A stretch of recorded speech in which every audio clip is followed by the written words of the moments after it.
उन्होंने कहा आज हमारा मन संसार की तरफ जा रहा है, मतलब काम आदि दोषों से युक्त हो रहा है।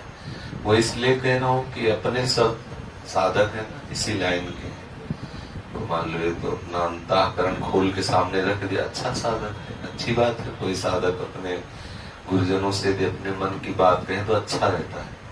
तो बाहर गए, किसने कहा आप जानो हमारा मन जो है सजा रहा है। तो हमें सावधानी ये रखने की मन ना जाए ऐसी बात नहीं है।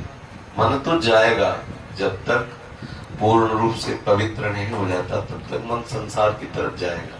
संसार की तरफ जाए तो जाने दे, विचलित ना हो। मन जाए तो जाने दो, चाहे जितनी उड़ान भरे मन, बिना तन के कुछ कर नहीं सकता। पहली बात तो समझ लो, मन जब कामादि दोषों से युक्त हो उस समय इतनी सावधानी रखनी कि उसके कथनानुसार, मन की प्रेरणा के अनुसार हमें कोई चेष्टा नहीं करनी, तो इतनी बात ध्यान रखनी।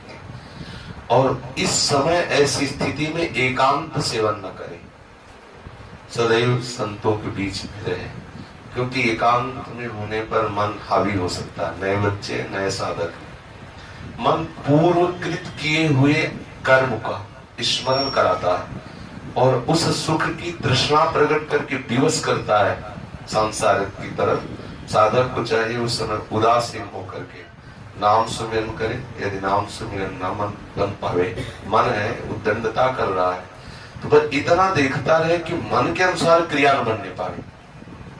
वो थोड़ी देर के लिए आएगा, ये बराबर स्थिति नहीं रहती। जैसे भजन की कभी कभी ऐसी रसमय स्थिति आती कि लगता है काम बन गया, लेकिन वो बराबर नहीं रहती, वो फिर हट जाती है। ऐसे ही जब हमारा मन गंदा भाव अंदर प्रकट करके विचलित करता है, तो उस समय सबसे पहले धैर्य साधक को यह रखना चाहिए कि स्थायी वृत्ति नहीं है, आई हुई है चली जाएगी, घबराने की जरूरत नहीं, एकदम तन्मय होने की जरूरत नहीं कि हाय हमारा मन वैसे दोष से युक्त हो गया, अब क्या होगा, कुछ नहीं। कभी गर्म हवा चलती, कभी ठंडी हवा चलती, आ गया है कामादि दोष मन में आ गए, संस्कारवश, स्वभाववश, संगवश, भोजन, कहीं ना कहीं कोई त्रुटि होती है, कहीं ना कहीं प्रमाद होता है, ऐसी वृत्ति आया चला जाए। उसके प्रति इतना महत्व न रखे कि आय आय मच जाए हृदय में।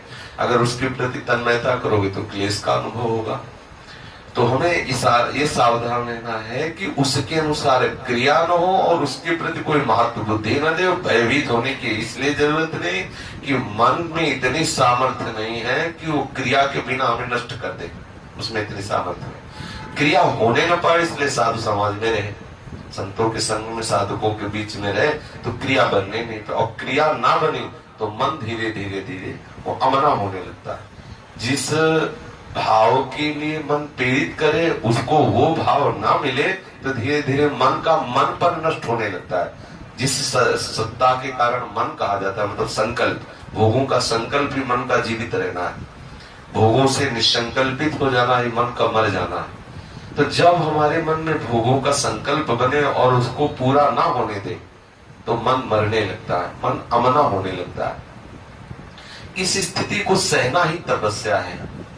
बाहर से जल पी के रहना, वायु पी के रहना और आग में जलना और सब बाहर वाली बुले 12 वर्ष खड़े रहना, ये सब बाह्य साधन, इनका विशेष अपने लोगों के हृदय में इनका कोई महत्व नहीं है।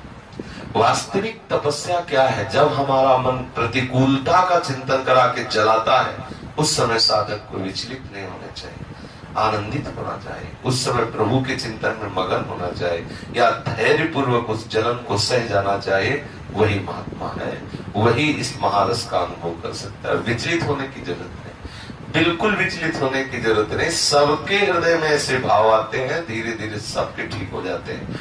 भगवान नारद जी ने भी प्रेमा भक्ति का जो सूत्र वर्णन करते हैं उसमें लिखा है कि पहले कामादि दोष तरंग की तरह आते हैं, समुद्र जाए। अगर हम उनका जो तरंग की तरह उदय हो रहे हैं उनका चिंतन करके वैसी क्रिया ना करें तो तरंग उठी खत्म हो जाएगी। और यदि आपने कहीं क्रिया कर दिया उसके अनुसार तो वही तरंग समुद्र बन जाएगी, फिर पार होना बड़ा कठिन है। समुद्र बन गई तो डूबना ही पड़ेगा। इसलिए साधक को जहां देखे मन में कि कामादि दोषों की वृत्ति आ रहे, तो जब शत्रु सामने हो तो अगर घबरा गया तो योद्धा किस बात का हो, तो मारा जाएगा। सबसे पहली बात है कि हमारे हृदय में भय नहीं होना चाहिए।